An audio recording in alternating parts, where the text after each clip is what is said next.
নবীনগরের হৃদয়ে দাঁড়িয়ে আছে আমাদের গৌরবের প্রতীক নবীনগর স্মৃতিসৌধ।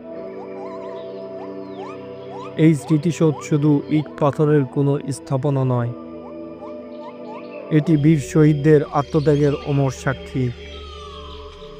1971 সালের মুক্তিযুদ্ধে যারা জীবন দিয়ে আমাদের স্বাধীনতা এনে দিয়েছেন, তাদের স্মরণেই এই স্মৃতিসৌধ নির্মিত।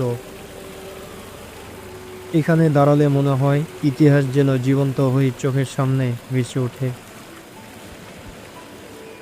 নিস্তব্ধ পরিবেশ, চারপাশে সবুজ গাছপালা আর প্রকৃতির সৌন্দর্য এই স্মৃতিসৌধকে আরও মহিমান্বিত করে তুলেছে। বাতাসে বইছে শহীদদের সাহস আর ত্যাগের গল্প, যা আমাদের নতুন প্রজন্মকে অনুপ্রেরণা যোগায়।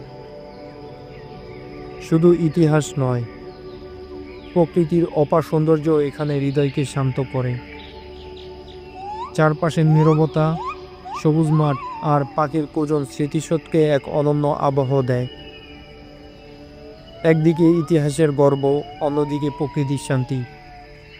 এই দুই মিলেই নবীনগরের স্মৃতিসৌধকে করে তুলেছে সত্যিই বিশেষ। আমরা যদি একটু থেমে এই স্মৃতিসৌধের দিকে তাকাই, তাহলে বুঝতে পারি স্বাধীনতার মানে কতটা গভীর, আর প্রকৃতির মাঝে দাঁড়িয়ে সেই স্মৃতিকে স্মরণ করা কতটা শান্তি। এই স্মৃতিসৌধ আমাদের শুধু ইতিহাস শেখায় না, বরং আমাদের মনে করিয়ে দেয় স্বাধীনতা রক্ষার দায়িত্ব আমাদেরই।